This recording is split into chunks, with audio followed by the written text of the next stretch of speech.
Muito bem, a paz do Senhor, meus amados irmãos, tudo bem? É com alegria que nós estamos juntos novamente. Hoje é quinta-feira, estamos trabalhando na obra do Senhor. Eu sei perfeitamente que esta lição, ela não está na revista,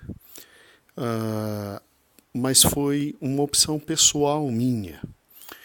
E não se preocupe porque nenhum dos irmãos terá problema para ministrar essa lição em razão dos slides que eu preparei.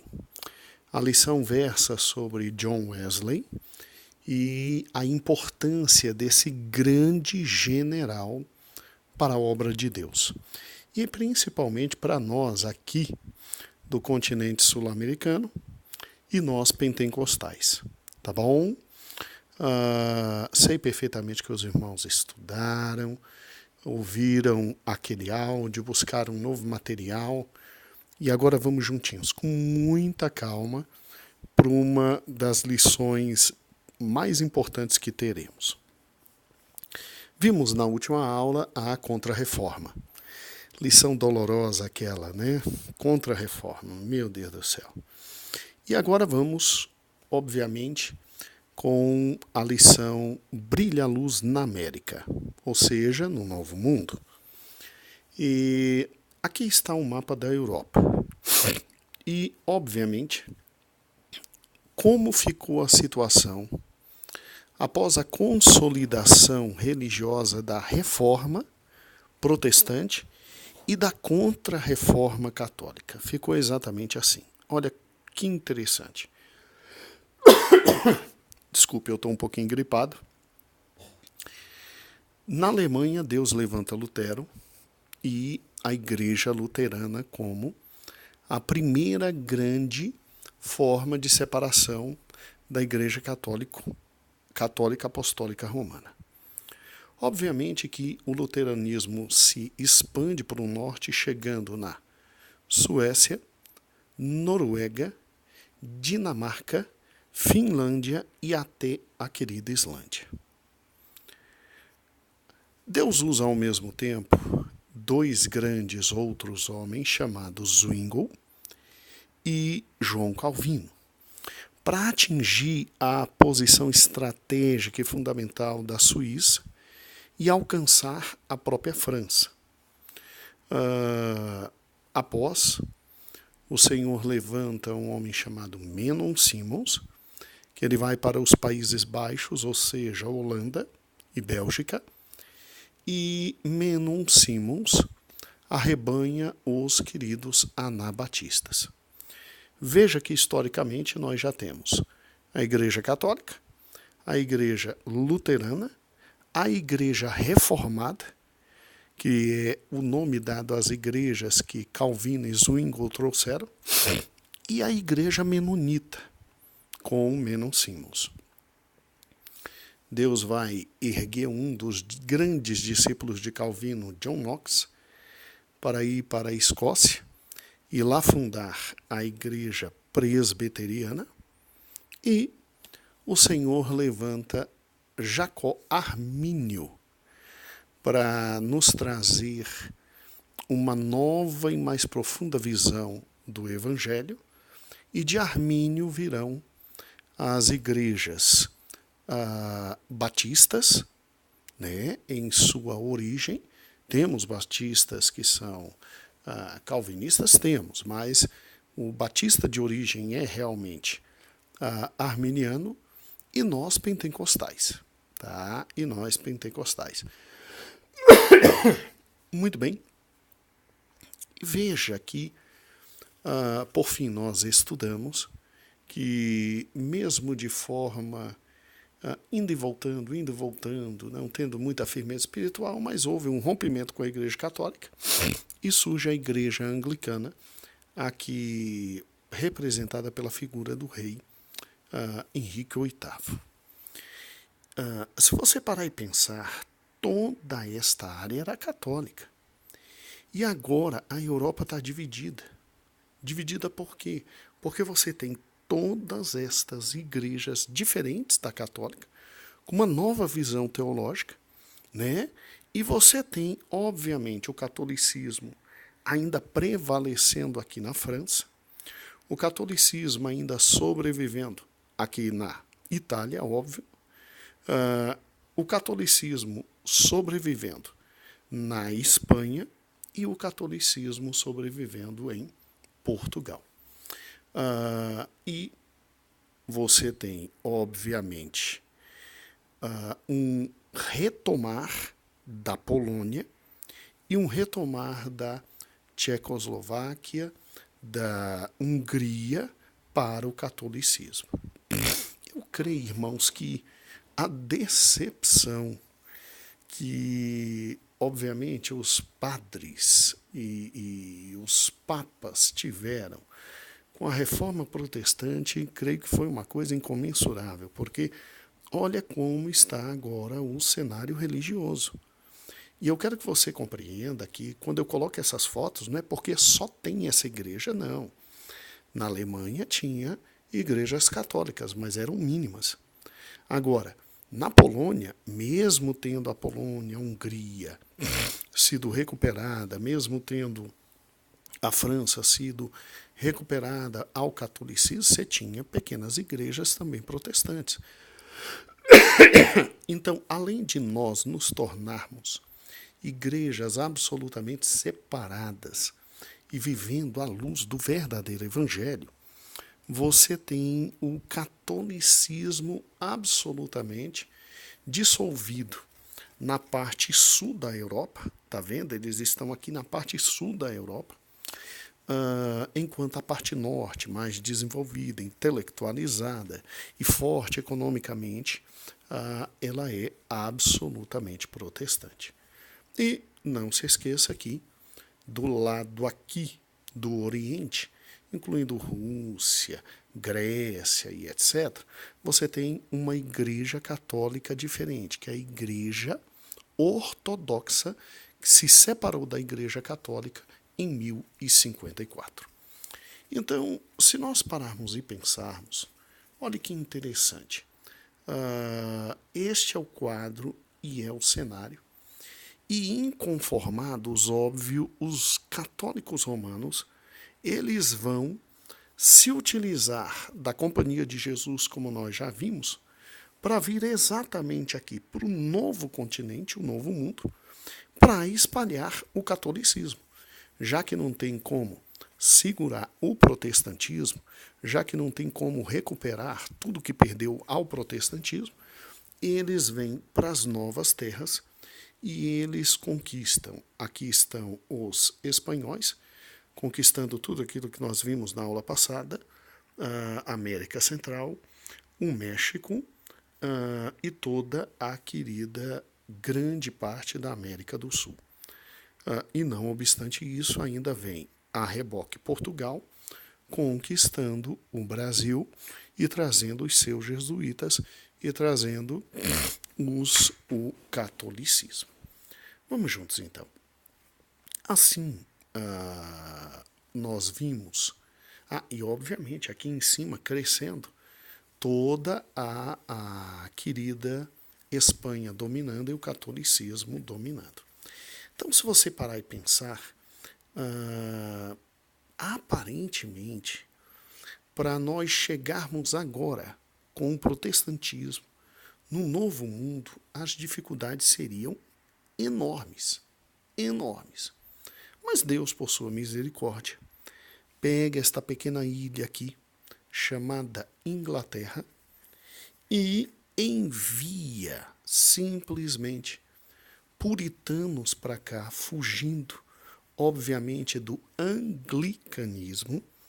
E esses puritanos, quando chegam, eles vêm se fixar exatamente nesta faixa de terra pequeniníssima que o amado irmão está vendo aqui do lado de azul. Eles se fixam aí.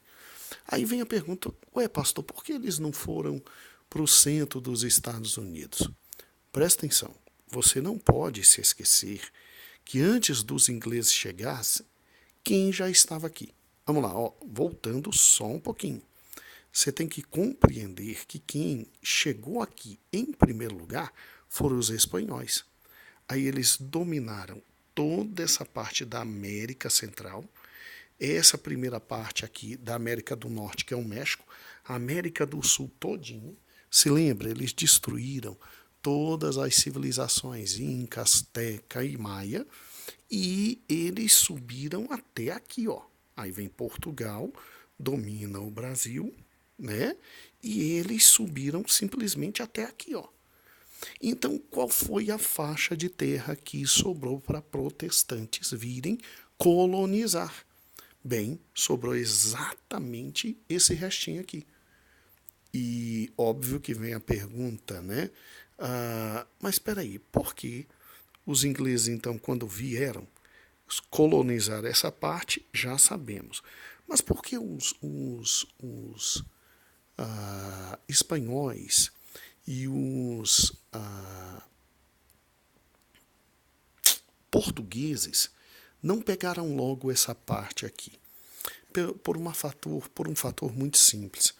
Enquanto Hernán Cortés, que era o grande espanhol, o grande desbravador espanhol, estava conquistando toda a América Central e do Sul, a América do Norte era conquistada com muita calma, porque você tinha a presença dos índios apaches, que era um povo difícil de se lidar, meu amigo. Então, enquanto eles estavam terminando de consolidar a expansão espanhola e portuguesa, nós nos aproveitamos através dos ingleses e chegamos com o protestantismo aqui, fugindo, obviamente, da perseguição que estava acontecendo na Inglaterra. Quem éramos nós, como nós já vimos, os queridos irmãos puritanos, que na Inglaterra não encontraram uma religiosidade adequada, queriam avançar com a reforma, mas não puderam avançar. E aí eu preciso que, depois que você explicar esse assunto para o seu aluno, você diga a ele que, de forma milagrosa, porque quem fez isso foi Deus, nós conseguimos avançar por todo os Estados Unidos, nos tornando a maior religião dos Estados Unidos, nós os protestantes. E depois que isso aconteceu, isso é fundamental avisar para o seu aluno, imediatamente os olhos de Deus se voltaram para a América do Sul. E imediatamente da América do Norte vieram os primeiros grandes missionários para a América do Sul, para a conquista da América do Sul, para nosso Senhor e Salvador Jesus Cristo. Esses vieram, né? Esses vieram. Sempre me fazem uma pergunta, mas pastor, da Europa não veio ninguém para nos colonizar de forma direta e imediata? Nós veremos na próxima lição que, sim, Calvino enviou huguenotes, ou seja, irmãos protestantes franceses, para estarem aqui. Mas esses huguenotes, ao chegarem, eles encontraram quem? Eles encontraram já o Brasil colonizado pelos jesuítas e, obviamente, os padres jesuítas deram um jeito de falar com Tomé de Souza e simplesmente vieram e acabaram com a primeira tentativa de propagação do Evangelho. Então, até por Deus, o que aconteceu? Primeiro, este povo que está aqui, vou voltar só um pouquinho para que você entenda. Os ingleses, quando chegaram aqui e se fixaram, obviamente, usados por Deus, eles conseguiram se expandir para cá. Depois, os olhos deles se voltaram para a América do Sul e eles vieram para cá com a finalidade de pregar o Evangelho. E aí o Evangelho chega de forma forte, correta ao nosso meio. Então, na lição de hoje, nós vamos ver como é que Deus fez para salvar e para redimir a América do Norte. E na outra lição, nós veremos então como é que Deus chega até nós. E a história da salvação da América do Norte, ela é muito bonita, por quê? Vamos juntos. Olha que fantástico. Você se lembra daquela partezinha azul, né? Ela é exatamente essa partezinha vermelha aqui do mapa pequenininho aqui do lado, que tem América do Sul e América do Norte. Vamos lá. Recordando, na América do Sul, você já tinha o catolicismo estabelecido pelos jesuítas. Na América Central, a mesma coisa. E como a Espanha dominou grande parte da América do Norte, também você tem, obviamente, protestantismo na parte da América do Norte. Sobrando catolicismo, né? Sobrando, então, para nós essa pequena faixazinha aqui, para onde vieram os ingleses. Que é exatamente no mapa esta faixa aqui, ó. Tá vendo? Ampliada, vou voltar para você, ó. É esta faixa aqui ampliada. Olhe cada um dos estados membros. Olha que interessante o nome de cada um, né? Massachusetts, New Hampshire, Nova York, Pensilvânia, Virgínia, Carolina do Norte, Carolina do Sul, Geórgia aqui embaixo. Grave a Geórgia. Nós vamos precisar muito dela nessa lição.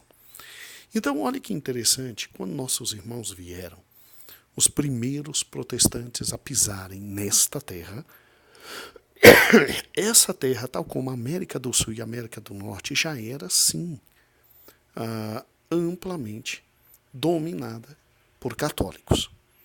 E o que eu acho interessante é que eles tiveram a possibilidade de se estabelecer aqui, porque nós vivíamos na época do mercantilismo. E o mercantilismo era aquela filosofia de que os estados, as grandes nações, as grandes potências tinham que sair de onde estavam para um novo mundo para ver se ali conseguiam novas riquezas. Daí porque Portugal e Espanha saíram explorando o mundo inteiro feito malucos. E saíram na frente e conseguiram muita riqueza. A Inglaterra não ficou de fora. E a Inglaterra, é óbvio, ela não foi boba de vir para a América do Sul e América Central. Estavam aqui os portugueses e estavam aqui os espanhóis. Ela veio para a América do Norte por um único ponto, que ela sabia que ainda não havia ingleses e espanhóis, e ela fundou aqui a Inglaterra, as 13 colônias inglesas. E aproveitou para colonizar. Desculpe, estou gripado. E aproveitou para colonizar e mandou para cá quem eles não estavam querendo por lá porque estava dando muito trabalho. Adivinha quem era?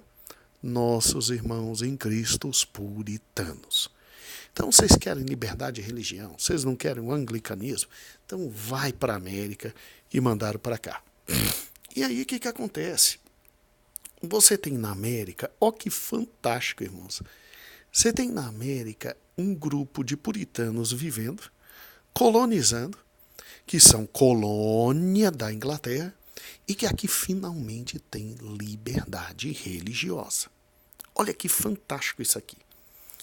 Estes homens, usados por Deus, vão alcançar toda a América do Norte. Toda a América do Norte. E aí, obviamente, vem uma questão interessante.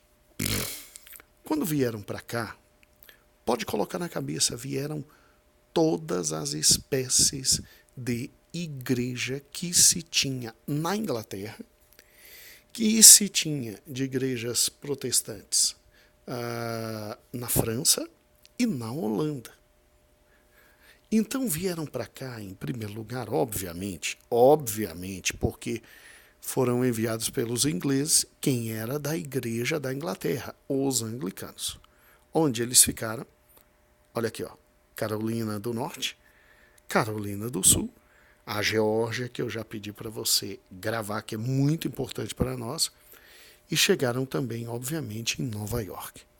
Ali fixaram colônias, ali fundaram igrejas anglicanas, ali começaram a pregar o evangelho, gente trabalhando, gente séria, gente dedicada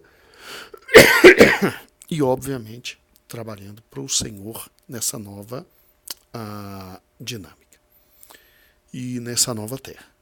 Agora, além dos anglicanos, chegaram também os batistas, que vieram aqui, ó, para Massachusetts, né?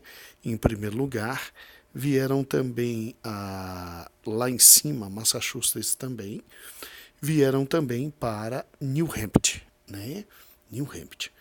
E a cara que está aqui, os irmãos talvez ainda não tenham visto, mas é a cara do pastor Robin Williams, um dos maiores teólogos batistas de todos os tempos.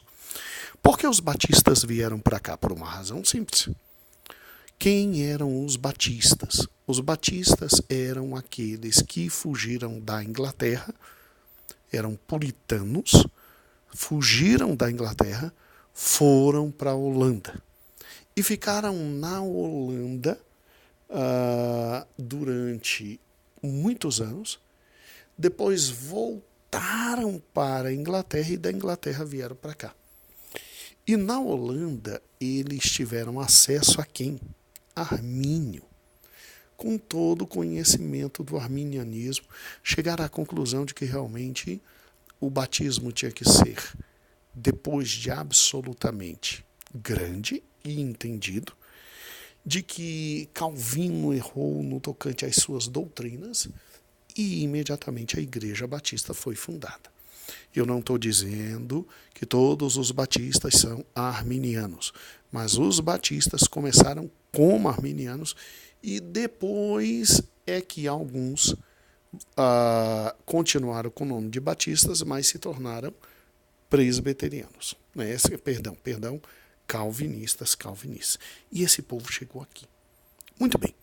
Quem veio com eles? Veio com eles, obviamente, os congregacionais. Os congregacionais eram também puritanos que fugiram da Inglaterra por causa da perseguição. Eles, como os batistas, não queriam ficar na igreja anglicana, eram chamados separatistas, e aqui está a face de Jonathan Edwards, né? O maior congregacional de todos os tempos, tá bom? E aí eles vieram para cá também, com todo aquele ardor de pregar o evangelho verdadeiro, que não conseguiram transformar a Inglaterra. E onde tinha uma congregação batista, abriu do lado, é muito interessante isso, abriu do lado uma igreja congregacional, tá? Uma igreja congregacional. Agora é lógico que os presbiterianos, que inclusive assumiram o poder na Inglaterra por um grande tempo, com Oliver Cromwell, né? Os presbiterianos, eles também chegaram aqui, tá? E aí, aqui a carinha de Calvino, não que Calvino veio para cá, mas enviou muitos para cá, e os presbiterianos também chegaram aqui com a fundamental doutrina calvinista e atingiram os estados, principalmente as colônias de centro, tá bom? Veja que eles chegam até a Virgínia. Agora, não podemos nos esquecer dos Quakers, né? Os Quakers. Os Quakers, eles foram separatistas que tinham forma de vida muito própria, absoluta e liberdade absoluta e vieram para cá, sem nenhum problema. E olha agora para esse mapa maravilhoso. Só protestante. exceto a igreja anglicana, que nem é protestante, nem é católica, é uma misturada maluca, só protestante. Mas é lógico que vieram também para cá os católicos e ficaram nessa parte rosa aqui, ó, Marlande, né? E vieram para cá os católicos e, obviamente, que ninguém os expulsou, porque nós procurávamos nessa terra liberdade religiosa. Agora eu te pergunto, ó, presta atenção, vai comigo. Se você parar e pensar, como é que vivia este povo aqui? Como vivia esse povo? A história deles é muito bonita. Em primeiro lugar, era um povo absolutamente dedicado e voltado à educação, né? A educação ela tinha duas grandes finalidades. Ela tinha, em primeiro lugar, a finalidade cultural, né? E aí você tinha a educação elementar, que é o que nós chamamos de educação básica, aquela primária, e que era feita nas colônias lá do norte de forma gratuita, nas colônias do sul por um professor particular, mas é óbvio que se procurava, em primeiro lugar, alfabetizar a pessoa, para que a pessoa alfabetizada, ela simplesmente pudesse ser um melhor cristão. Tá bom? Agora, no tocante à escola secundária, à escola de segundo grau, aí é obviamente que eram escolas que preparavam as pessoas para a universidade. Então ali eles aprendiam latim, eles aprendiam gramática, eles aprendiam grego, eles aprendiam matemática, aprendiam artes, obviamente preparando para ter uma base muito grande, muito forte, muito sólida para chegar na universidade. E é óbvio que as universidades elas visavam preparar especialistas e líderes civis e eclesiásticos. Gente, que diferença do Brasil, né? Aqui no Brasil a gente mal tinha escola. Quanto mais burro um povo era melhor, porque era mais fácil de ser dominado. Lá, nas 13 colônias dos Estados Unidos, a visão era diferente. Nós temos que preparar líderes, temos que se preparar líderes civis e líderes eclesiásticos para que o povo possa crescer, crescer, crescer, crescer, crescer. E um dia, quando a gente se tornar independente da Inglaterra, a gente tem uma estrutura invejável. Gente, por que a educação era assim? Porque quem veio para cá foram os protestantes. Até no início, bem no início desta revista, mandei um vídeo de alguém falando sobre a educação protestante e a educação católica e como a educação protestante modificou o mundo. A nossa visão era essa. Educação, um povo cheio de cultura, cheio de ciência. E o que é fantástico é que a Bíblia era o centro do ensino e do conhecimento. Por quê? Porque aqui só estavam puritanos. Só puritanos. Gente que tinha o evangelho ardendo no coração. Agora, vamos juntos. Também você tinha a educação, não só cultural, mas a educação para a sobrevivência. Não eram todos que iam estudar, não eram todos que iam ter acesso às escolas, não eram todos que iam ter acesso ao conhecimento profundo. E, obviamente, a educação de sobrevivência era aquela em que você tinha um professor específico para ensinar para aquele menino uma profissão específica para que ele produzisse na colônia exatamente para ele e para a metrópole. Tinha também isso. Lembre-se que as 13 colônias eram simplesmente colônias da Inglaterra. Mas veja que a visão era diferente, né? Eu acho muito lindo isso aqui. A primeira universidade que foi fundada nos Estados Unidos foi a Universidade de Harvard. Ela foi fundada em 1636 e olha o que eles queriam. Olha que fantástico. Eles queriam um ensino avançado para assegurar a tradição religiosa da geração seguinte. Eles queriam que a galera entendesse. Olha o centro do conhecimento. Olha o que é um puritano numa universidade, gerindo uma universidade. O principal objetivo da vida e do estudo era conhecer a Deus e seu Filho, Cristo, considerado o único fundamento do saber. John Harvard, ou seja, quem fundou a universidade, ele simplesmente legou metade dos bens dele e a biblioteca para criar a universidade. Isso está num livro que a gente adotou como livro padrão, né? E lá na página 315 e 316. Olha a visão, é o conhecimento, mas o conhecimento muito fundado em Cristo. Olha que fantástico isso aqui, ó. Depois, quando se foram fundando as outras universidades, elas tinham literalmente esta finalidade. Ó. Os puritanos em Connecticut, eu acho que é assim que se fala, criam a Universidade de Yale. Cara, essa universidade, meu amado irmão, é uma das mais conceituadas até hoje, criada por eles. E para quê?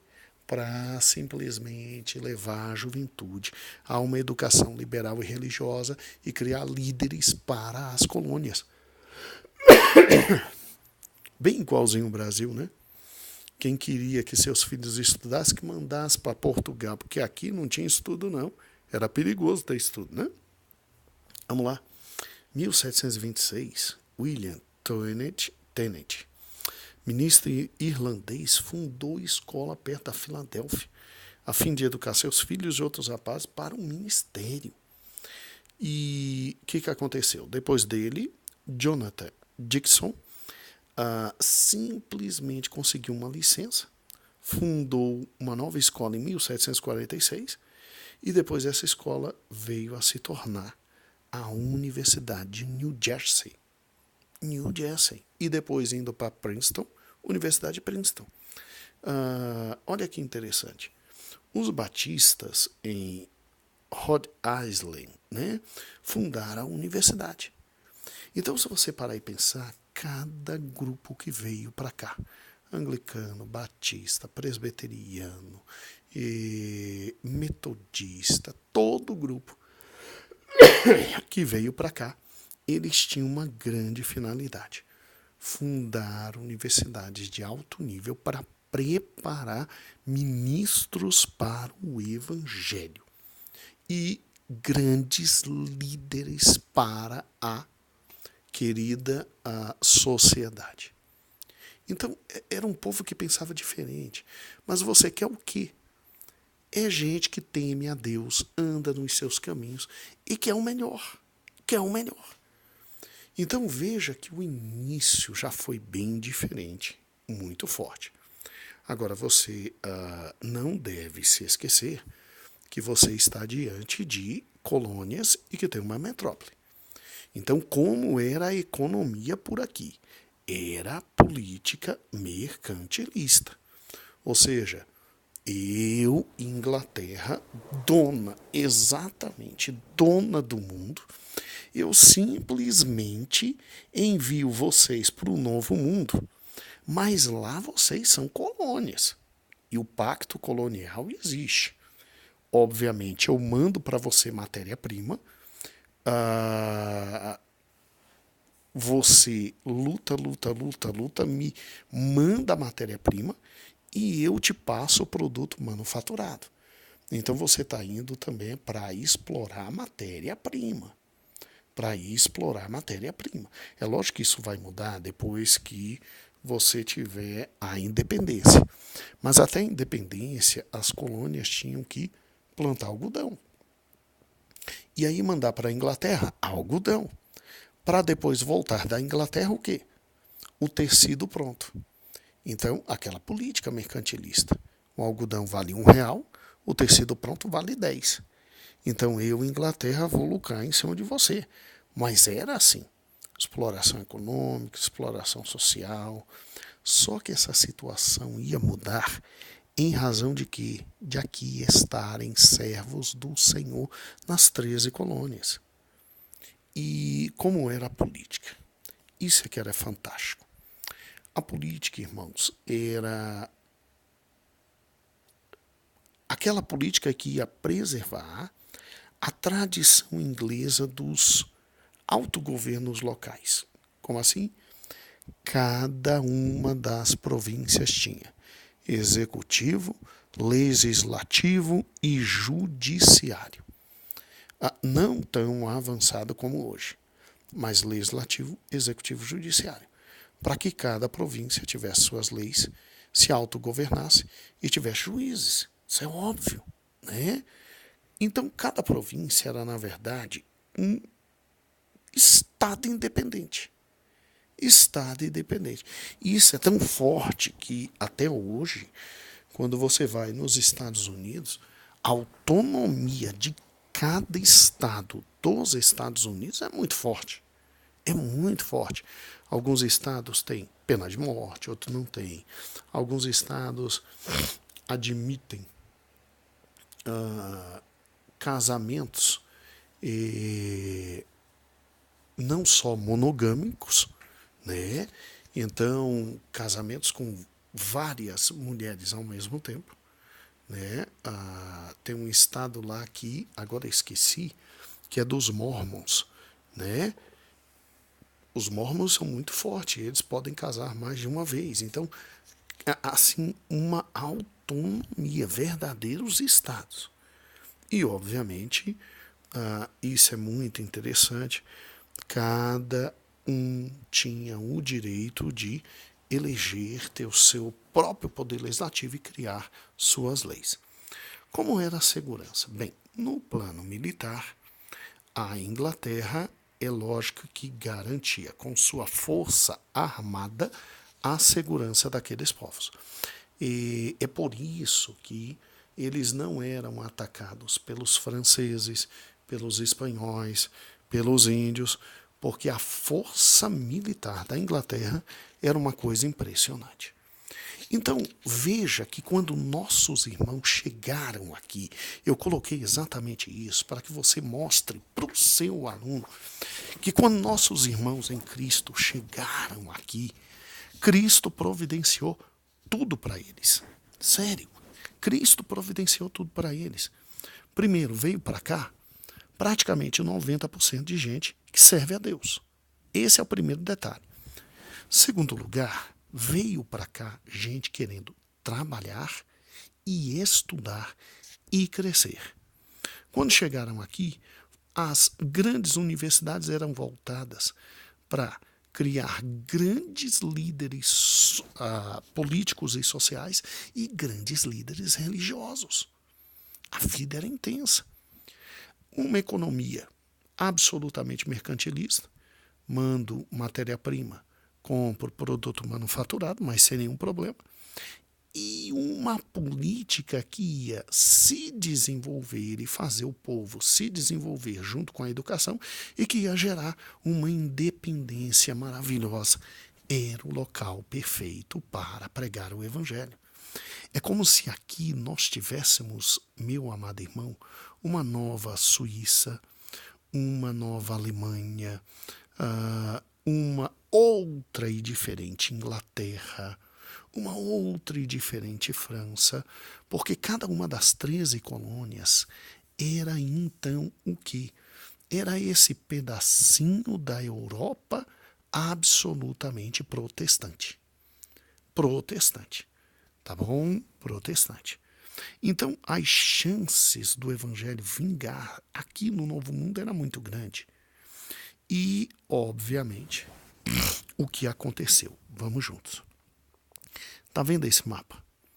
Os Estados Unidos, na sua área original, essa parte amarelinha aí, chamada Estados Unidos, área original. Tá vendo aí? Ok? 1783. Aqui é que se fixaram as 13 colônias. As 13 colônias. E veja aqui do lado você tem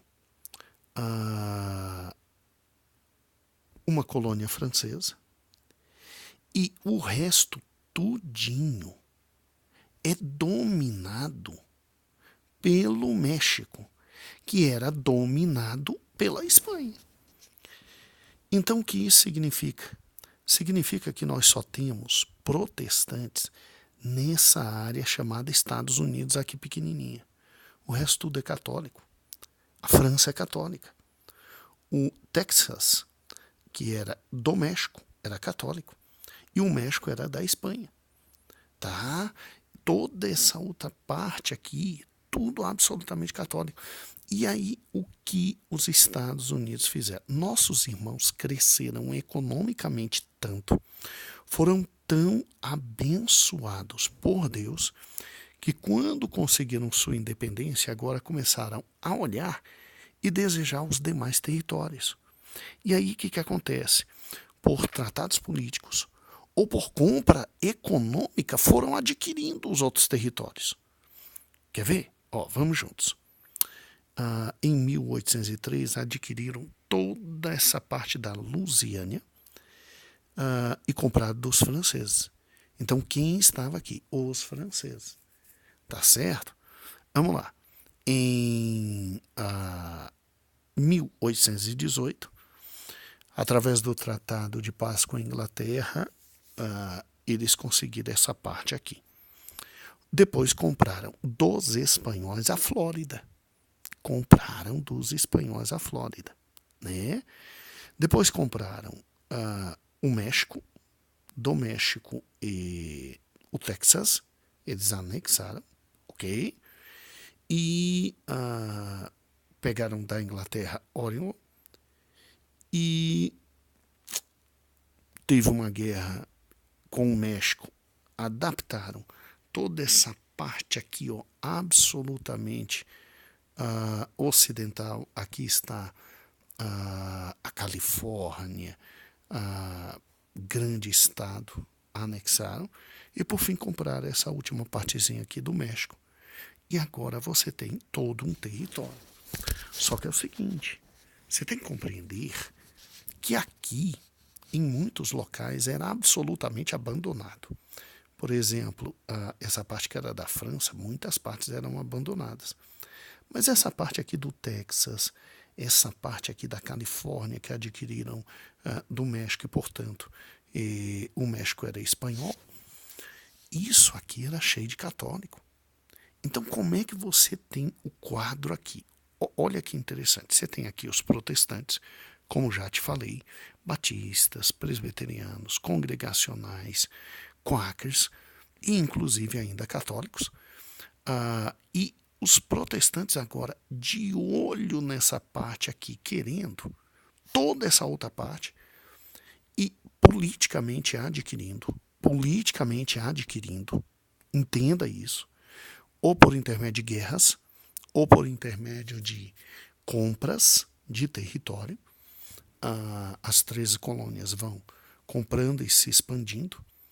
E aí o que acontece? Só que aqui era muito forte o catolicismo romano. Isso é óbvio. Então, para e pensa. Como é que o evangelho vai brilhar aqui?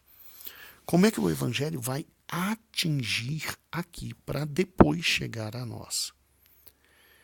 Era necessário, então, nossos irmãos das 13 colônias pedir socorro para quem? Para a Inglaterra, com a sua força absolutamente religiosa. O que aconteceu? Bem, aconteceu que, quando se olha para a Inglaterra nesse período, 1800 e pouco, então, século XVII e século XVIII, quando você olha para a Inglaterra, a descrição é a pior possível, meu irmão. Olha a descrição que Byers fez da Inglaterra no século XVII. A Inglaterra parecia um vale de ossos secos que esperavam um sopro divino para vivificá-los. Ué, pastor, mas o que está acontecendo com a Inglaterra? O que está acontecendo? Vamos embora. Os reis, absolutamente descompromissados com o evangelho. Você se lembra? Eduardo até que mais ou menos fez alguma coisa, mas morreu católico, né? Henrique VIII. Aí Eduardo, seu filho, que ia dar um respiro ao protestantismo, morre cedo. Aí vem Maria Sanguinária e arrebenta. Aí depois vem Elizabeth I e funda a igreja anglicana e diz, aqui vai ser catolicismo misturado com protestantismo, porque eu quero mandar em tudo. Aí é dose, rei descompromissado com o evangelho. Os sacerdotes, eles na verdade eram funcionários públicos. Eles recebiam do Estado para poder estar na igreja.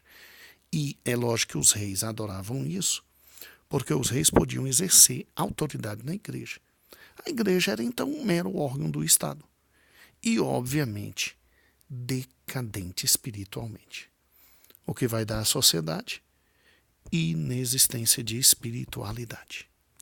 Gente, quando eu paro e penso nisso, depois de todo o esforço de John Wycliffe, depois de todo o esforço de William Tyndale, né? Depois da morte de tantos mártires como Latimer, até o próprio Cranmer, né? A Inglaterra chegar nesse ponto, pois ela chegou. E o que é terrível é que, segundo o nosso historiador, o que estamos seguindo, um dos livros é o professor Carlins, ele diz o seguinte, olha, a igreja virou um mero órgão do Estado e simplesmente pegou a espiritualidade e quase extirpou. Olha que horrível, os sermões eram apenas longas homilias sobre trivialidades morais, sem demonstrar o verdadeiro conteúdo do evangelho. E o pior, as classes altas ainda aderiram ao deísmo. Enquanto se pagava muito bem ao clero grande, o clero pequeno ficava com um salário horrível. E aí o que deu? Vamos lá. Deu uma sociedade pervertida. Pastor, o que é o deísmo? Aí, para você explicar para o seu querido aluno, eu consegui achar esse rápido gráfico. E com esse gráfico você vai ver que o deísmo nada mais é do que aquela crença na existência de um Deus que formou o universo e depois que formou o universo não intervém em mais nada. Deixa as coisas como são, através das leis físicas e naturais, e é aquela velha história. O que é o mundo? É um relógio que Deus criou, deu corda e está deixando viver sozinho.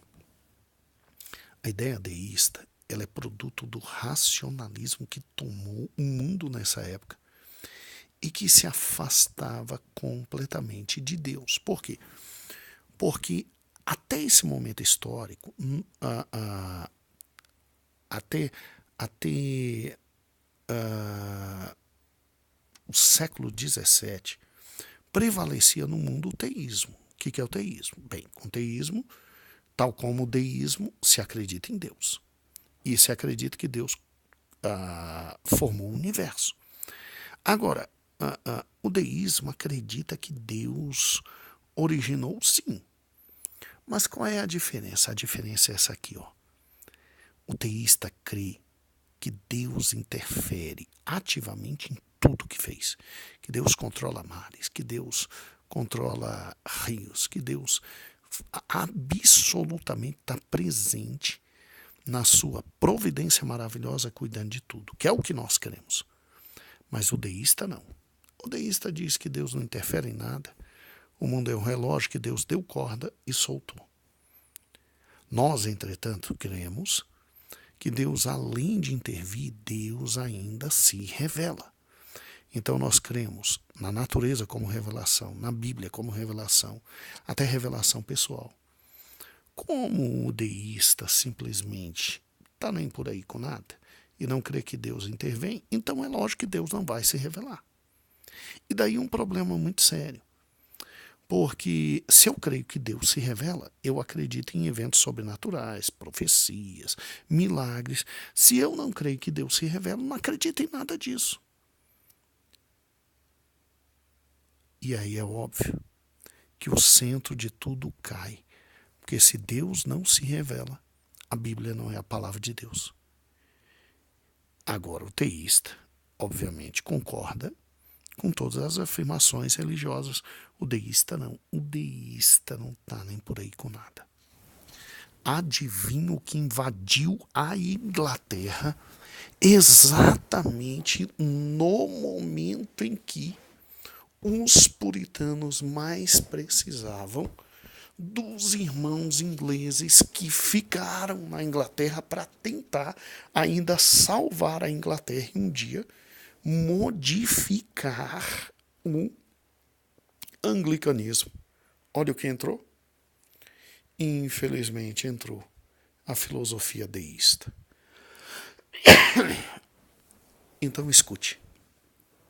Estão nossos irmãos nos Estados Unidos da América, numa pequena porçãozinha de terra, e que agora eles conseguem avançar, se unir, formar os Estados Unidos da América com aquelas 13 colônias, e conseguem agora adquirir todo o território, e na hora de mandar missionários, na hora de fundar o protestantismo e transformar aquela grande porção territorial para a glória de Deus, eles olham para a base que eles tinham, que era a Inglaterra, e ela está invadida pelo deísmo, que não crê em absolutamente mais nada. Então, é num momento como esse, e isso é fantástico, num momento como quando ninguém acredita em mais nada, e que a gente pensa que o evangelho não ia mais progredir, e que a maldade tinha imperado e reinado, é que Deus levanta uma pequena tochinha do fogo, um tição tirado do fogo, um foguinho. O nome dele, John Wesley. Oh, irmãos, meu coração começa a vibrar a partir desse momento. Quem foi John Wesley? John Wesley foi o homem que Deus levantou, junto com mais 3 louquinhos, o irmão dele, Charles Wesley. Um congregacional chamado Jonathan Edwards. E um também congregacional, separatista também, George Whitefield. E esses 4 homens colocaram de novo fogo santo na Inglaterra e vieram para o novo mundo. Fogo santo no novo mundo. Agora, desses 4, o maior, sem dúvida, foi John Wesley. E por isso que vamos ver a história dele, porque é fundamental para nós, principalmente nós pentecostais. Quem foi John Wesley? Bem, ele nasce em 1703, ele morre em 1791, portanto ele vive 88 anos, o que é um prodígio para a época. E da biografia dele, que você ouviu lá do livro, aquilo é um livro, é um audiolivro. Quem escreveu aquele livro foi o grande Orlando Boyer, né? E se um dia você puder adquirir, adquira. É maravilhoso. John Wesley nasce em 1703. Ele era simplesmente o 15º filho dos 19 filhos que o seu pai, Samuel Wesley, e sua mãe, Susana Wesley, tiveram. Aos 5 anos de idade, John Wesley passa por uma experiência que vai mudar eternamente sua vida. Os pais de John Wesley, o pai, ele era clérigo da igreja anglicana, né? E então ele era o pastor da região de Erfurt. e da igreja em Erfurt. E é óbvio que, por ter muitos inimigos em razão da igreja, um dia colocaram fogo na casa dele, saiu todo mundo conseguiu sair e se livrar. Os 14 filhos, a mãe e o pai, só não conseguiu sair e se livrar John Wesley. Aí o menino chega assustado, 5 aninhos, lá em cima, segundo andar da casa, e o pai começa a orar com a família para Deus ter misericórdia. Chegaram os vizinhos e amigos. O pai foi o primeiro a ficar em pé, e aí um amigo subiu nas costas do pai, aí outro amigo subiu nas costas do outro amigo, até que chegaram ao pequeno João e resgataram João Wesley, né? E aí a mãe de João Wesley olha para ele e se lembra do texto de Zacarias e diz: este é um tição, ou seja, este é um foguinho pequeno tirado do fogo. E ela vê que naquele menino há um significado muito especial da parte de Deus. Não foi à toa que houve uma tentativa de morte contra ele e Deus o livrou. E aí, obviamente, John Wesley, que é o 15º filho dos 19 de Samuel e Susana, ele é um menino que tem uma capacidade mental acima da sua idade e prodígio intelectual naquela época. Muito bem, feito isso, vamos agora, por gentileza, para a educação de John Wesley. John Wesley, como todos seus irmãos, foi educado por sua mãe. Se lembra o vídeo? A mãe de John Wesley educava as crianças todas, uma rigidez britânica. Susana não brincava de ser mãe, uma rigidez britânica. E Susana botava todo mundo em ordem, tinha culto doméstico todo dia, ela se encontrava com os filhos uma vez por semana, conversava com todos e aos 5 anos de idade, como os irmãos viram, eles começavam a aprender a ler e a primeira coisa que liam era Gênesis 1:1. No princípio criou Deus os céus e a terra. E Gênesis 1:2, e a terra era sem forma e vazia. E disse, eu acho que eu estou confundindo, me perdoe. No princípio criou Deus os céus e a terra. Sim, e a terra era sem forma e vazia, e o Espírito de Deus pairava por sobre as águas. E aí vem o versículo 3, e disse Deus: haja luz, e houve luz. E a criança lia, e ela era uma mãe completamente vocacionada ao ensino dos filhos. Não vou aprofundar aqui porque vocês já ouviram e sabem disso. John Wesley, ele, por ser em relação aos irmãos o mais forte intelectualmente, você tem que se lembrar que nessa época escola não é para todo mundo. Escola é para os mais capazes e para filho de rico.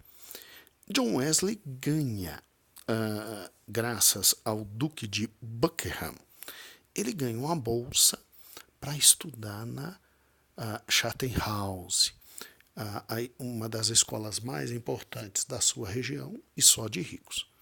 Não é preciso dizer que John Wesley passava todo tipo de humilhação ali por ser pobre, né? Bullying era o mínimo que ele sofria. Mas a maioria das críticas vinham à vida dele em razão dele não ser uma criança tão horrível quanto as outras, porque mesmo sob a pressão de viver muito ali no pecado, aprontar e etc., ele, por ter sido criado de forma temente a Deus pela mãe, ele já dava testemunho aos 10 anos. E ele se destacou tanto, de forma inteligente, fantástica, capaz, extraordinária, que quando terminou, ele ganha uma bolsa de estudos no renomado Christ Church College da Universidade de Oxford. Universidade de Oxford. Então ele vai estudar de graça em Oxford. E ele não perde tempo. Ele se transforma num dos grandes alunos. E um dos maiores desejos dos reitores da universidade era tê-lo como professor. Na parte ministerial, John Wesley, por incrível que pareça, em 19 de setembro de 1725, ele consegue um feito, ele já é nomeado pelo bispo Potter como diácono da Igreja Anglicana. E posteriormente, em 1728, ou seja, 3 anos depois, John Wesley é nomeado presbítero na igreja anglicana. E aí a vida dele é sempre estar com o pai, ajudando o pai em Erfurt, onde foi salvo, como pequeno tição, e a universidade. Então, trabalhando em a universidade. É aquela velha história, Estudavam uma média de 15 a 40 a 70 dias, aí iam para casa trabalhar, depois voltavam, depois iam para casa trabalhar. E ele ficou como auxiliar do seu pai na igreja. Muito bem. E até esse momento, John Wesley, ele tinha simplesmente uma vida espiritual regular. Não era tão profundo espiritualmente, não tinha tanto problema com a questão da salvação. Ele, tal como todo bom anglicano, acreditava na questão das boas obras, na questão dos sacramentos, e vivendo uma vida correta diante dos sacramentos, ele poderia então alcançar a salvação, porque é isso que a igreja anglicana ensina e acredita. Agora, você tem que compreender algo extremamente simples. Chegou um momento em que Wesley vai se graduar nos mais profundos conhecimentos ali da Universidade de Oxford, E Wesley, ele começa a sentir necessidade de santificação. E ele funda lá na Universidade de Oxford, ele mais 14 membros fundam um clube chamado Clube Santo. Esse nome foi dado pelos outros alunos que odiavam eles. Por quê? Porque o Clube Santo era um clube onde Wesley, seu irmão Charles Wesley e os dois grandes, o nosso querido Jonathan Edwards e George Whitefield, simplesmente estes homens estavam junto com os outros. Esses eram os 4 mais destacados. Esses homens estavam simplesmente juntos e eles metodicamente tinham horário para comer, beber, estudar, ler a Bíblia, orar, visitar presos e visitar doentes e serem radicais na busca da santidade. Então, com o Clube Santo, você começa a ver Wesley preocupado com as coisas espirituais. Ou seja, a ficha cai e ele começa a olhar para a salvação com muita calma, com muito zelo, e começa a desejar muito, muito, muito, muito a salvação. Porque não pense que um jovem anglicano, ao ter consciência da palavra de Deus, aqui John Wesley já dominava o latim, já dominava o grego, já lia a Bíblia no original, e à medida que ia lendo a Bíblia, ia ficando desesperado, isso é óbvio. E à medida que lia a Bíblia, procurando orar, buscar a Deus, e orar e buscar a Deus, mas ele ainda não tinha passado pelo processo da salvação. E o Clube Santo foi muito importante porque com essa vida metódica, horário para tudo. Horário para ler a Bíblia, horário para meditar, horário para estarem juntos, horário para cantar, horário para isso, para aquilo. Eles eram chamados de metodistas, né? Pelos invejosos, metodistas. E o que é muito legal é o seguinte, é que mesmo tendo horário para tudo, eles ainda conseguiam, obviamente, as melhores notas de Oxford, da universidade. E aí o que aconteceu? Chegou um momento em que Deus chama John Wesley para a sua obra e o converte. A sequência foi o seguinte: 1785, o governo inglês diz: olha, nós queremos colonizar um local chamado Geórgia. Se lembra porque eu pedi para você olhar a Geórgia? Excelente. E aí o governo inglês vai mandar, em primeiro lugar, obviamente, os anglicanos. Ele tinha interesse que os anglicanos chegassem antes dos batistas, presbiterianos, os demais puritanos, né?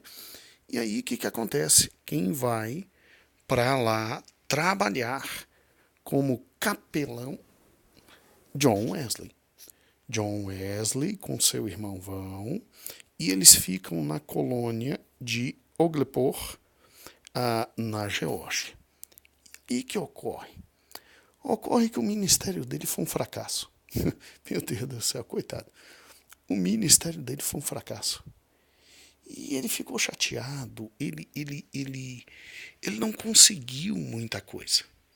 Ele não conseguiu grandes fatos aqui. Ele não conseguiu. É incrível. É incrível mesmo. E aí o que ocorre? Ele entra em dificuldades, né? E ele resolve voltar para casa. Entra em dificuldades por quê? Porque ele era muito cerimonialista. Óbvio, ele era anglicano. Ele acreditava nos sacramentos e ele lutava pelos sacramentos. Ele era muito rigoroso com os membros. Ele queria impor sua vontade toda hora, a todo momento, toda hora, todo momento. E ele ainda era ingênuo com as mulheres, ou seja, ele tinha ternura e ele atendia as mulheres de forma, obviamente, séria, né? Não havia nada de desvio sexual aqui.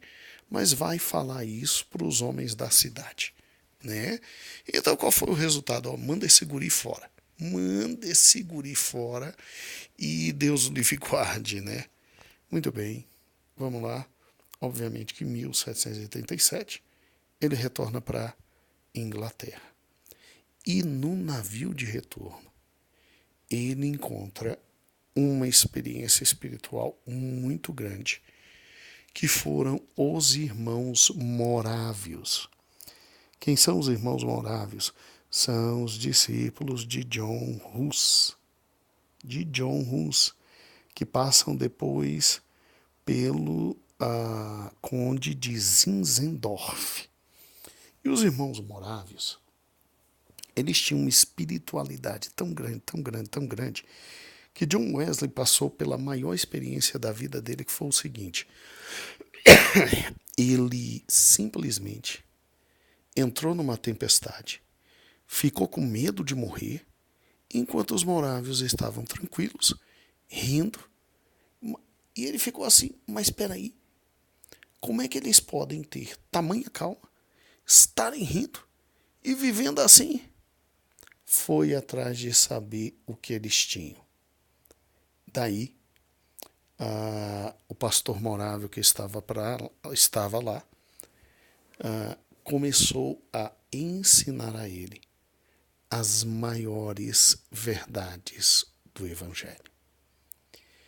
Juntou esses ensinos, juntou com a palavra de Deus, juntou com a oração da mãe dele, e o que aconteceu?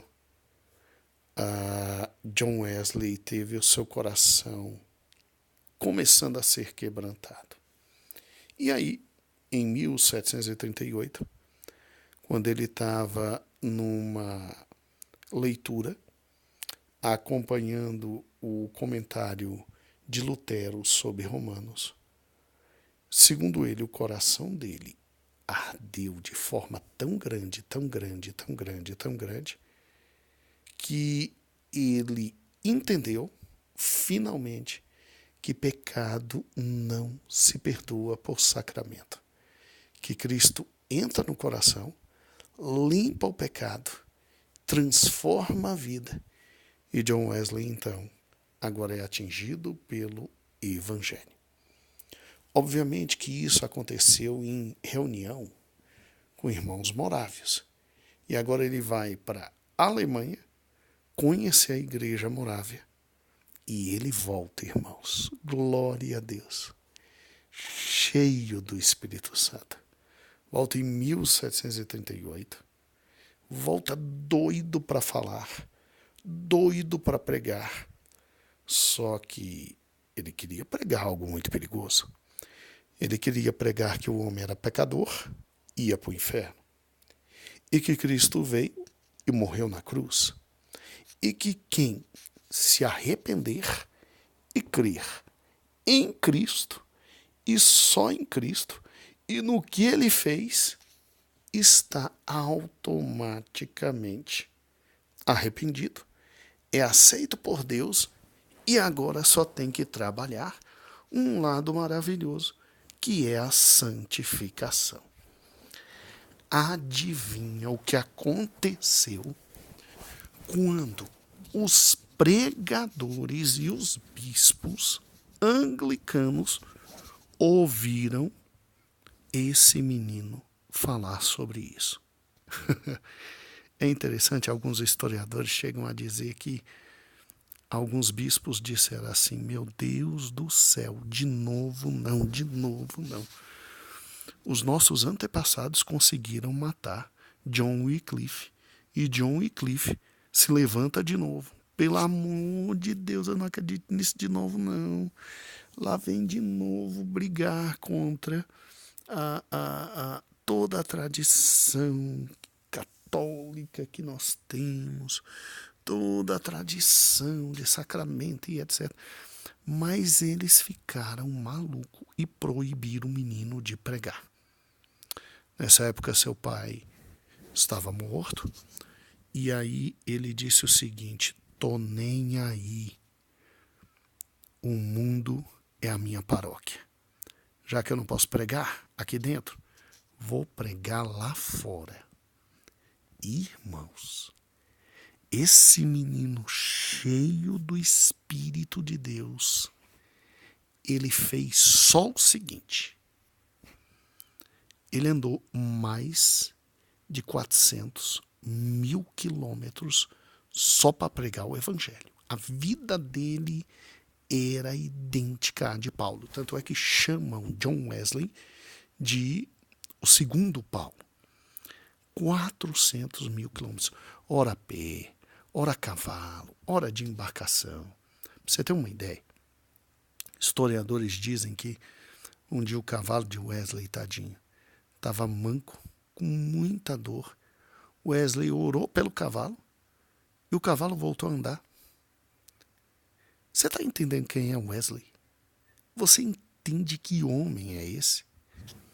Wesley simplesmente pregou só 42.000 sermões durante a vida inteira dele.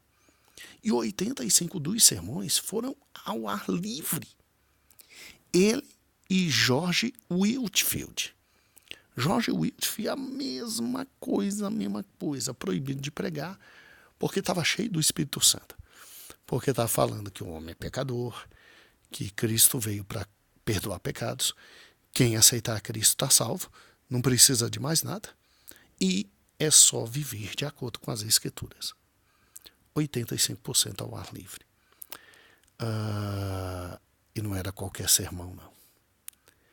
Eram sermões, irmãos, que as multidões vinham. As igrejas anglicanas fechadas, quietas, e as multidões. Ele pregava para 2.000, 3.000. Teve reuniões que ele chegou a pregar para 30.000 pessoas. E o povo ouvia, e o ardor do espírito desse menino, a fé, a compulsão, o amor de Deus,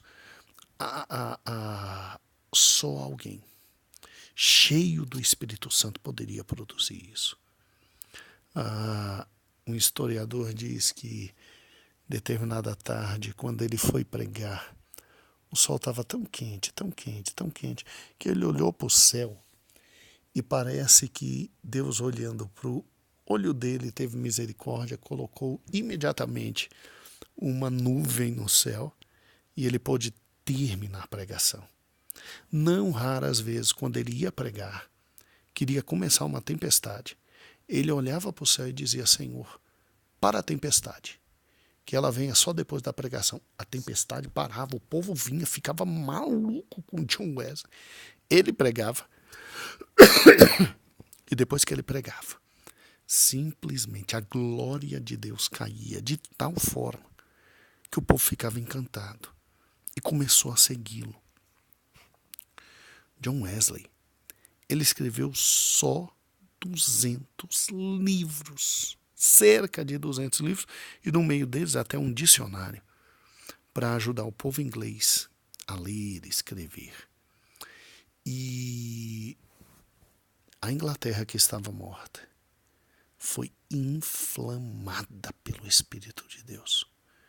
John Wesley atravessa, John Wesley vem ao novo mundo e inflama.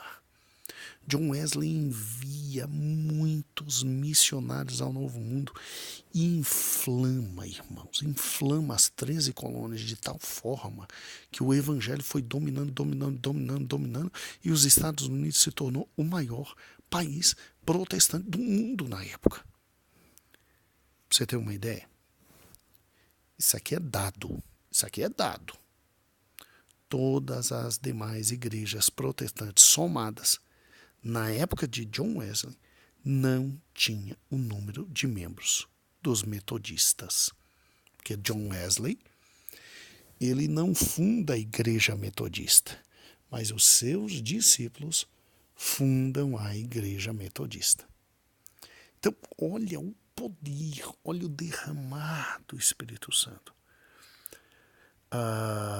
Agora, John Wesley não era homem só de pregações, era, sim, acima de tudo, pregações. Ele entendia o que era a palavra de Deus, mas era um homem que olhava para quem ninguém olhava na Inglaterra na época. Então, daí o trabalho dele foi muito diferenciado. Primeiro, os pobres. Tinha pobreza na Inglaterra? Meu irmão, a gente está na Revolução Industrial. A gente está na época em que os indivíduos trabalhavam 18 a 20 horas por dia. Criança trabalhava. Exploração para ganhar o mínimo e o péssimo salário. Sabe o que o Wesley fazia? Wesley tinha tanta misericórdia dos pobres que na maioria das suas pregações ele instigava as pessoas a alimentar os pobres e vestir a nus. Interessante que Wesley dizia que a pobreza, na verdade, muitas vezes sim, podia resultar da preguiça, mas porque muitas vezes ocorre, a Bíblia diz isso. Mas no caso específico da Inglaterra, Wesley disse que esta doutrina era falsa porque o povo inglês estava sendo roubado na Revolução Industrial. Trabalhava muito para ganhar muito pouco. Sabe o que o Wesley fazia? Ele simplesmente arrumava dinheiro para ajudar pobre. Como assim? Wesley foi um dos mais... como eu poderia falar para você? Best-seller. Wesley foi simplesmente, no seu tempo, o maior best-seller. Tudo tudo que ele escrevia virava best-seller. Sabe o que ele fazia com o dinheiro? Investia nos pobres. Você sabia que o Wesley morreu? Ele simplesmente, um dia, somaram a fortuna que ele ganhou com os livros dele, que ele vendia, tão bons que eram. E Wesley, ele era um dos homens mais ricos da Europa. E ele morreu com uma chaleira, uma xícara, engraçado isso, né? 2 colheres e um casaco velho. Porque investia tudo em pobres. Maluco, né? Que coisa fantástica. Ele criou na Inglaterra algo que foi fantástico para os pobres. O fundo de empréstimo. O que é isso? Ele simplesmente pegava pequenos comerciantes. Ele emprestava 1 libra sem juros para ser paga no prazo de 3 meses. Então o indivíduo, ao invés de pegar dinheiro no banco, pegava com Wesley. E simplesmente, quando pagava, já estava melhor. Pagava, já estava melhor. Aí o Wesley pegava aquele dinheiro e investia em outro.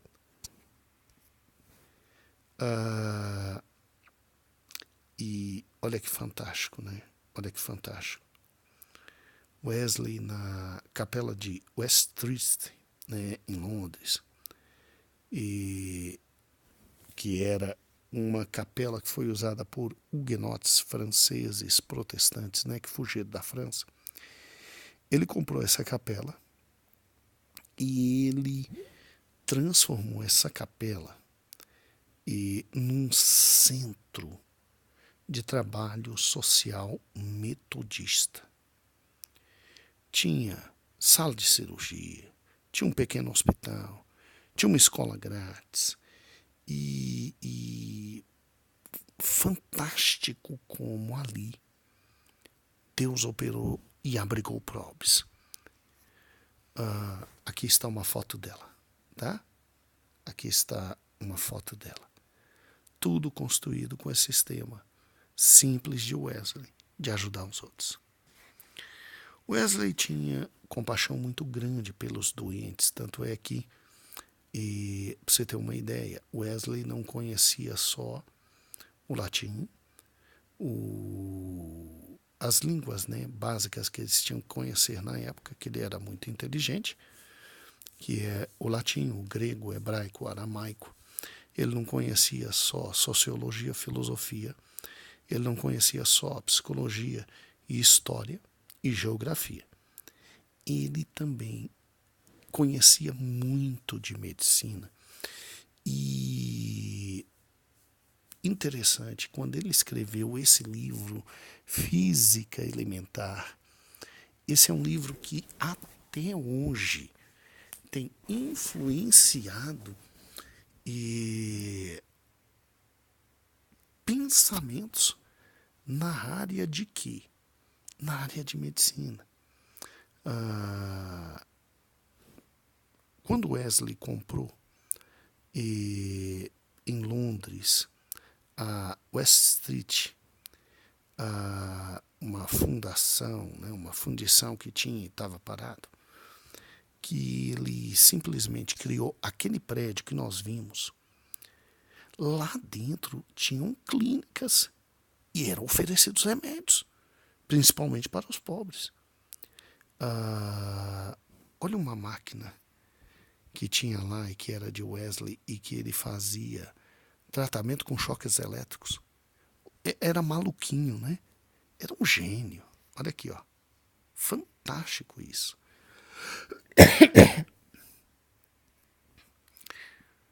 Agora, a grande contribuição de Wesley está aqui. O cuidado que ele tinha com a educação. Primeiro, ele fez o que ninguém queria fazer. Livros para crianças. Para alfabetizar crianças. Para ensinar crianças. Para que crianças pudessem ler, entender. E lendo e entendendo, pudessem julgar. E julgando, se tornassem homens cada vez mais inteligentes. E pudessem ler, obviamente, a Bíblia. Wesley, ele, nos seus colégios, ele é tão preocupado com a educação que ele via tudo que os outros ofereciam e ele procurava sempre oferecer um pouco mais. O currículo das escolas que ele governava era um currículo muito mais recheado, né? E o mais bonito está aqui. Wesley encorajou e viu nas escolas dominicais algo fantástico. Raciocine comigo. O pobre do inglês na Revolução Industrial, ele tinha que ficar manhã, tarde e noite trabalhando, manhã, tarde e noite trabalhando e botando até os filhos. Então, o inglês pobre não tinha condições de estudar. Né? Wesley estudou por misericórdia de Deus. Charles Wesley estudou por misericórdia de Deus. Os irmãos dele só tiveram a educação que a mãe deu, e uma educação primorosa. Agora você tem que compreender o seguinte: indivíduos tinham que trabalhar e trabalhar muito para comer. Mas muito, muito. Não tinha essa história de 13º, de salário mínimo. Não, era exploração. Então Wesley aproveitou o domingo, que era o dia de descanso, e simplesmente, nas suas escolas bíblicas dominical, ensinava. A palavra de Deus ensinava. Mas também era ensinada a população a ler, escrever, fazer contas, fazer soma, subtração, multiplicação, adição, divisão, porque a escola dominical era um momento em que Wesley estrategicamente poderia educar a sociedade. Olha que fantástico. Mas nos seus escritos ele dizia: se não houver tempo de educar, a Bíblia eu passarei, porque a Bíblia em primeiro lugar, óbvio. Aqui está o colégio. Olha que fantástico, né? Olha que fantástico. A escola de Kingston, em Bristol, né? E ainda tinha a questão dos escravos. Essa era uma questão delicada na época de Wesley. Wesley se envolveu até nisso durante sua estadia na Geórgia, onde tudo deu errado, né? Você lembra? Ele foi, deu tudo errado, e ele voltou e encontrou Moraves, e a partir dali encontrou Cristo de forma extraordinária. Wesley visitou a Carolina do Sul, que era um estado onde tinha muitos escravos. Wesley fez o que ninguém fez, sentou com os caras e comia com os caras, almoçava com os caras e os ouvia. E ele ficou muito impressionado com tudo que acontecia. E, obviamente, quando leu aquele grande texto, que em Cristo, Paulo, né? Em Cristo não há grego, não há judeu, não há livre, não há escravo, todos são filhos e etc. Wesley se propõe a lutar contra a escravidão. Então ele se coloca numa posição social muito perigosa, porque quem tem dinheiro vai procurar matá-lo agora. E agora as tentativas de homicídio na vida de Wesley não é só porque estava pregando a palavra de Deus. Agora ele está mexendo com ricos e poderosos. Porque você não se ouvide. Não se esqueça, o vídeo diz, quando ele pregava, o reino do inferno se levantava e queriam matá-lo. Mas agora tem um problema sério. Ele está lutando pela abolição. E o que eu acho interessante é que antes dele morrer, uma semana antes, ele dirige uma carta a um dos grandes políticos da Inglaterra e encorajando esse político na luta dele pela libertação da escravatura, que ele chamava de o escândalo da religião da Inglaterra e da natureza humana. Né? Antes dele morrer, ele deixou essa carta. Esta é uma carta formidável, escrita em 24 de fevereiro de 1791. Aqui é o original dela, foi ele mesmo que escreveu, está no museu, lutando contra a escravidão. contra a escravidão. E, como se não tivesse nada a fazer, né? Toda hora evangelizando, pregando, cuidando do reino de Deus e etc., ele ainda escreveu, a partir de 1725, um diário que conta toda a vida dele e tudo que ele fez, daí a impressionante quantidade de informações que nós temos dele. Ele, como autor e editor, publicou um jornal que foi de 1735 a 1790. Sabe o que é você fazer jornal?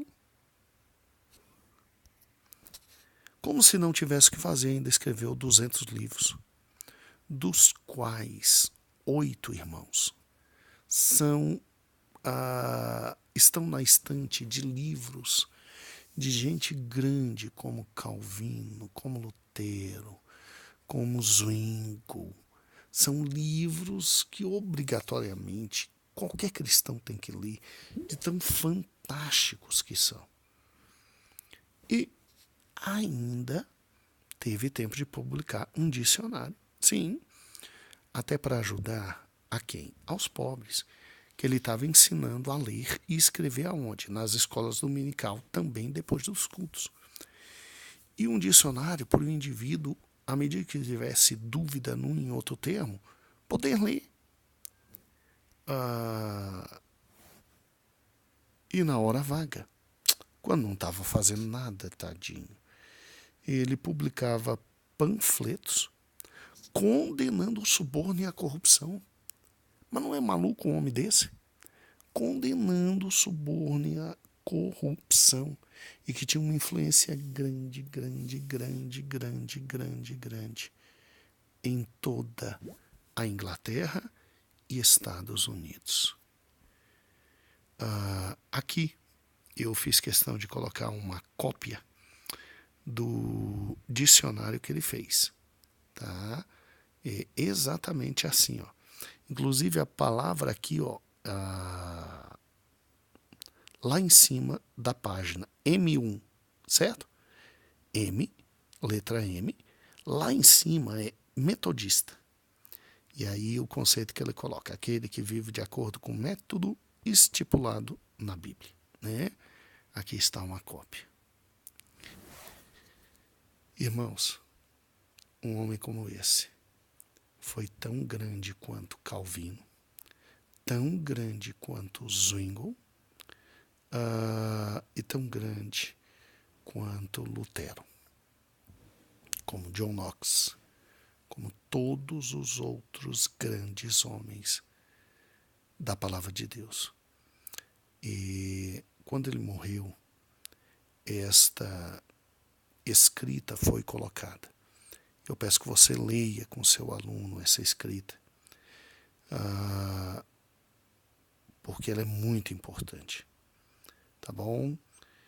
E aí eu quero que você termine a lição dizendo assim: quem foi John Wesley? Em Erfurt, ele foi um tição tirado do fogo. Em Aldesgert, eu acho que é assim que se pronuncia, ele foi uma chama que começava a arder ardentemente. Ou seja, ele era esse extraordinário homem de Deus que agora soube o que é o Evangelho, o poder de Deus, e se converteu. E aí, durante os seus 55 anos de ministério, ele na Inglaterra, na Irlanda, em Gales e nas 13 colônias, ele era um incêndio sem controle. Irmãos, quando o povo viu Wesley, o povo se rendia a Deus. A profundidade dele era fantástica. Poucos conheciam e leram tudo que Wesley leu. Agora, não era só o conhecimento, era a glória de Deus. Poucos oravam como ele orava. Poucos buscavam a Deus como ele buscava. Wesley tinha, antes de dormir, o planejamento completo do outro dia. E ele cumpria à risca tudo. E todo dia ele fazia o planejamento para buscar almas, almas, almas, almas, almas, almas. Wesley, irmãos, morre e ele, segundo a palavra de Deus, está aqui porque em Daniel 12:3 diz que os que forem sábios resplandecerão como um fulgor no fundamento. E aí vem Wesley. E os que converterem a muitos para a justiça, como as estrelas, sempre e eternamente. Ou seja, resplandecerão como as estrelas. John Wesley levou muitos a Cristo. Evitou um derramamento de sangue na Inglaterra como houve na França. E, obviamente, Dom Wesley hoje resplandece no firmamento, porque a palavra de Deus é a verdade. Brilha a luz no novo mundo. Olha que fantástico. Vieram para cá os primeiros irmãos da Inglaterra, chegaram nesse pontozinho aqui, e aí chegou um momento em que não tinha como avançar. Mas Deus levanta 4 garotos. George Whitefield, Jonathan Edwards, Charles Wesley e o maior deles, John Wesley. E Deus faz isso aqui, ó. Glória a Deus. O evangelho alcança tudo. Mas você acha que Deus ia deixar só assim? Os olhos do Senhor olharam para nós e nos alcançaram por intermédio destes grandes homens. E aí, na próxima lição, voltamos à revista, então. Brilha a luz no Brasil. O Senhor foi achado por um povo que não o procurava. Brilha a luz no Brasil. Sabe, irmãos, obviamente que eu estou aqui me segurando para não transbordar em alegria e em línguas, porque eu estou lhe dando uma aula de instrução. Mas quando você falar de Wesley, fale de forma apaixonada, porque foi assim que ele falou a vida inteira da palavra de Deus. Quando você trouxer Wesley, lembre-se que ele foi, no mínimo, alguém, no mínimo, do mesmo tamanho espiritual de Lutero, de Calvino, de Zwingli. Foi um homem de Deus. E ele foi um segundo Paulo. Ele literalmente abandona tudo, morre sem nada, só pelo evangelho, pregando de cidade em cidade, rua em rua, tendo, obviamente, toda hora, a espada no seu pescoço. Ele vive 88 anos para difundir o evangelho. E aí, depois que ele morre, ele se considerava alguém que só queria reavivar a igreja anglicana e trazê-la ao verdadeiro evangelho. Seus discípulos fundam a igreja metodista. E a igreja metodista é simplesmente a terceira grande ramificação protestante no mundo. Eles são muito fortes. E louvado seja o nome do Senhor por esse homem. É incrível, não é, irmãos, quando a gente pensa que tudo vai acabar. Tudo vai acabar. Porque chegou um momento em que o ceticismo tinha entrado de forma tão grande. A igreja anglicana tinha entrado num marasmo tão horrível que quando os nossos primeiros irmãos que estavam aqui querendo se desenvolver olharam para a Europa caindo no racionalismo, no ceticismo e no deísmo. Deus levanta John Wesley e tudo treme de novo. Que Deus levante Johns Wesleys em nosso meio, não porque estamos cegos, ou parados, ou mortos. Não, não, não. Deus tem nos tocado tanto com esses estudos. Deus vai fazer alguma coisa, irmãos, grande. Eu sinto isso. Eu sinto isso. Eu não sei o que é, eu não sei o que vem. Mas está vindo algo enorme, irmãos. Porque o pecado está muito grande, a maldade está incomensurável. Está tão difícil. Mas é no momento das maiores trevas, irmãos, que a luz surge, que homens são levantados e que a glória de Deus se manifesta. Uma boa aula domingo. Deus esteja contigo. Louvado seja o Senhor.